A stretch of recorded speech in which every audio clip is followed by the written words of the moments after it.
नमस्कार दोस्तों, आप सभी का ऑल अबाउट स्काउटिंग के यूट्यूब चैनल पर स्वागत है। आज की इस वीडियो में हम बात करने वाले हैं eligibility criteria for scout guide quota in railway recruitment.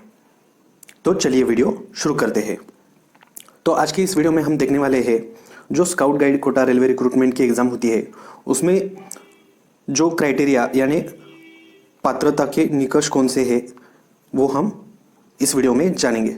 और साथ ही साथ हम इस वीडियो में हम एक ऐसा टूल देखेंगे जिसका इस्तेमाल करके हम लोग आसानी से अपना क्राइटेरिया चेक कर सकते हैं और उसी के साथ साथ आप कंफर्म कर सकते हैं कि आप एलिजिबल हो कि नहीं।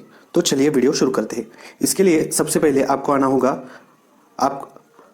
होगा अपनी हमारी वेबसाइट allaboutScouting.com पे। उसी के बाद यहाँ पे मेन मेन्यू दिखाई पड़ेगा, आपको मेन मेन्यू दिखाई देगा। यहाँ मेन मेन्यू पे क्लिक करेंगे। आप मेन मेन्यू पे क्लिक करने के बाद नीचे स्क्रॉल करेंगे। स्क्रॉल करने के बाद आपको मिलेगा कॉर्नर का ऑप्शन। जैसा हमारा स्काउट का पेट्रोल कॉर्नर होता है उसी तरह हमारी वेबसाइट में भी एक कॉर्नर बनाया है जहाँ पे हम यह देख सकते हैं scout guide quota in railway. तो उसके ठीक नीचे है एलिजिबिलिटी चेकर, तो इस पे हम क्लिक करेंगे। उसके बाद आपको यह नए पेज पे रीडायरेक्ट करेगा।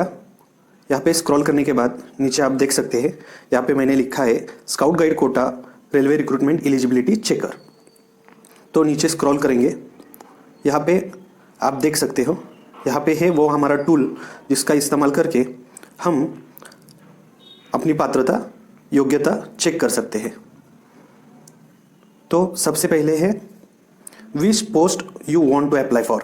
जो स्काउट गाइड कोटा की रेलवे रिक्रूटमेंट नीति है वो एक तो ग्रुप सी से होती है या ग्रुप डी से होती है, जिसे लेवल 1 और लेवल 2 भी कहा जाता है।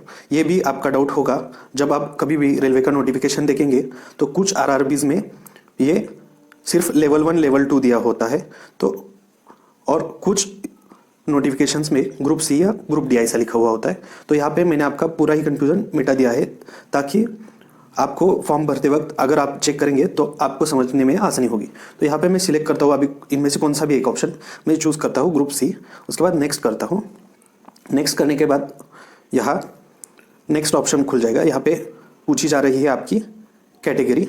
अभी मैं इसमें से चूज़ करता हूँ U R for unreserve, OBC for other backward classes, SC for schedule caste and ST for schedule tribe. इनमें से आपका जो भी है वो चूज़ करेंगे, आपको कौन से कैटेगरी से बिलोंग करते हैं। तो अभी मैं एग्जाम्पल के तौर पे अनरिजर्व पे क्लिक करता हूँ। उसके बाद यहाँ पे नेक्स्ट पे क्लिक करेंगे। नेक्स्ट पे क्लिक करने के बाद आप देख सकते हैं आपकी उम्र पूछ रहा है। तो यहाँ पे यदि आप 18 से नीचे हो, आपकी एज 18 से नीचे है तो क्या होता है देखते हैं, फॉर्म फिल करके देखते हैं क्या होता है।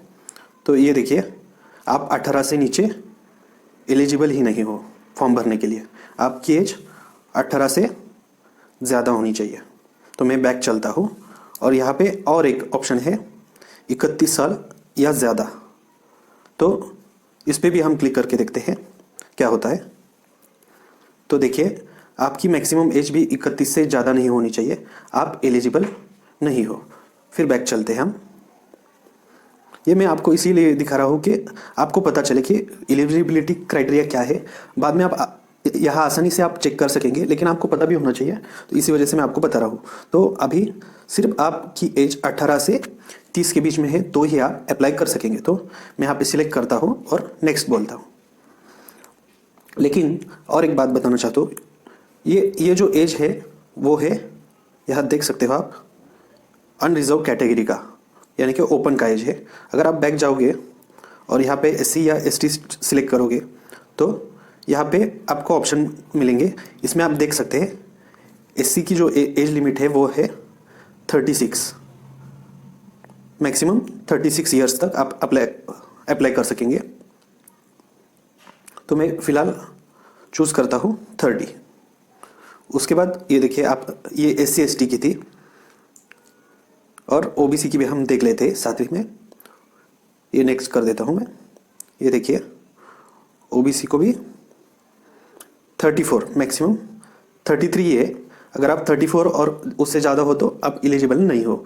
मैक्सिमम ओबीसी के लिए है 33, एससी एसटी के लिए है 35। तो मैं चूज़ कर लेता हूँ और बैक जाता हूँ।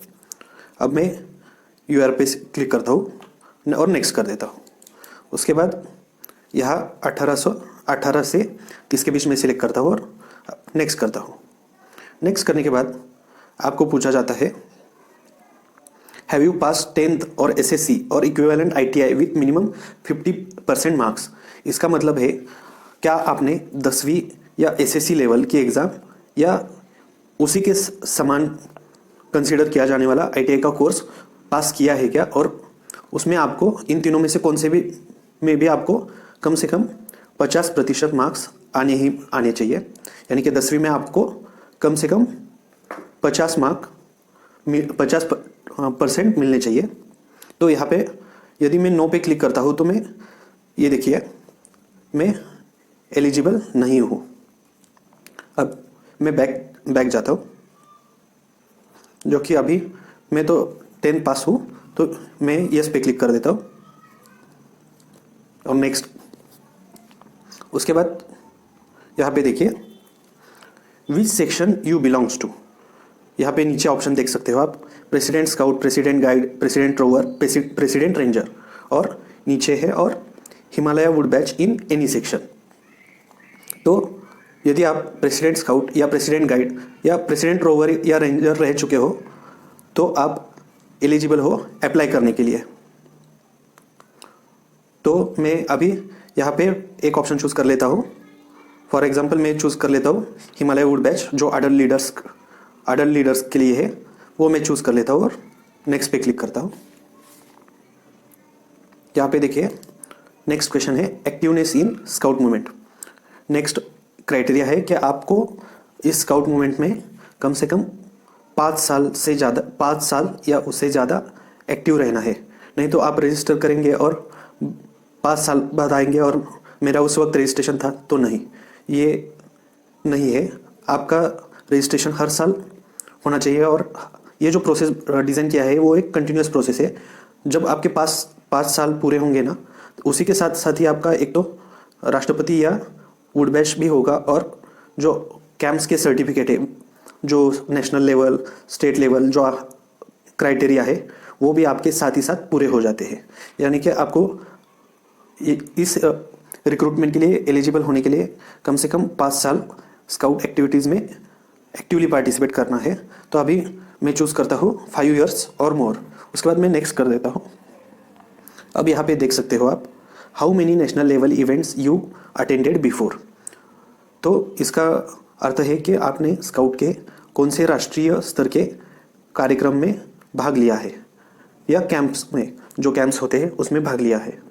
तो यदि आप एक चूज़ करोगे और नेक्स्ट करोगे तो ये देखिए नॉट एलिजिबल आएगा।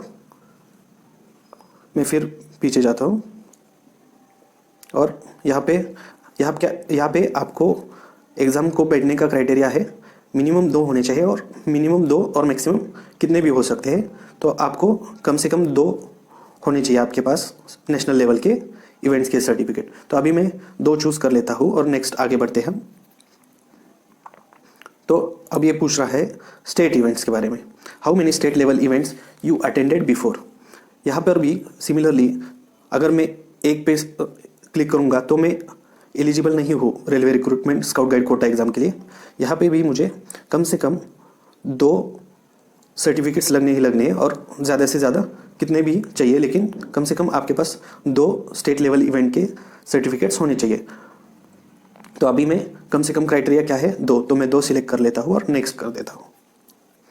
उसके बाद पूछेगा how many district rally you attended before. तो आपने आपके जिला स्तर पे कितनी डिस्ट्रिक्ट रैली अटेंड की है। तो इसके लिए कम से कम आपको एक डिस्ट्रिक्ट रैली अटेंड करना अनिवार्य है। इसको आप नहीं चेंज कर सकते, ये मैंडेटरी है। तो कुछ बार ये नहीं, ये जो कंडीशन है वो लूज़ की जाती है, लेकिन आपके पास कम से कम एक डिस्ट्रिक्ट का सर्टिफिकेट होना चाहिए, क्योंकि आप 5 साल पार्टिसिपेट कर रहे हो एक्टिवली और आप डिस्ट्रिक्ट के इवेंट में ना पार्टिसिपेट करो, ऐसा हो ही नहीं सकता। तो आपके पास कम से कम एक होना चाहिए, और यदि आपके पास एक नहीं है और आप 0 चूज़ करेंगे तो आप एलिजिबल नहीं हो। उसके बाद अभी मैं फ़िलहाल कम से कम एक चाहिए, तो एक सिलेक्ट करता हूँ और आगे बढ़ते हैं हम। ये देखिए, ये हमारा फाइनल रिजल्ट आएगा। यदि आप सब फॉर्म भर के पूरा करते हैं तो आपको ये रिजल्ट मिल जाएगा, ये गुलाब का फूल मिल जाएगा और नीचे लिखा हुआ भी आएगा, कॉन्ग्रेचुलेशंस यू आर एलिजिबल।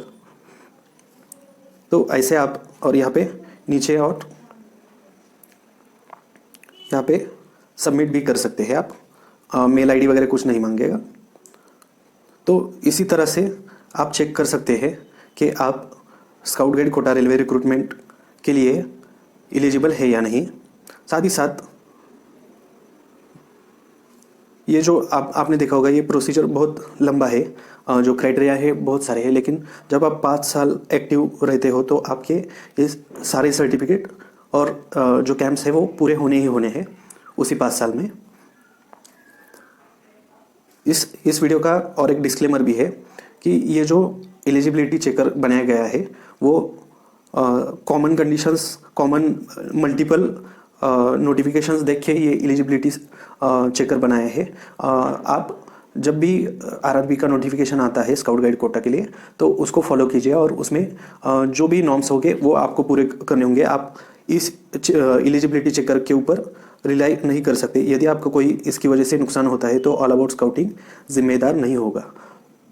तो आज के लिए बस इतना ही। यदि आपको ये मेरा वीडियो अच्छा लगा हो तो वीडियो को लाइक कीजिए, मेरे और आपके चैनल ऑल अबाउट स्काउटिंग को सब्सक्राइब कीजिए। साथ ही साथ अपने दोस्तों के साथ फेसबुक, व्हाट्सएप, ट्विटर पे ये वीडियो शेयर कीजिए, ताकि उन सभी को इसके ये जो टूल है इसका लाभ मिल सके। और साथ ही साथ आप हमारा टेलीग्राम चैनल ज्वाइन कर सकते हैं, जहाँ पे हम वेरियस पीडीएफ्स, उसी के साथ साथ जो भी नोटिफिकेशन या अपडेट होते हैं तो हम सीधे तौर पे कनेक्ट रह सकते हैं। तो मिलते हैं अगली वीडियो में, तब तक के लिए जय हिंद, वंदे मातरम।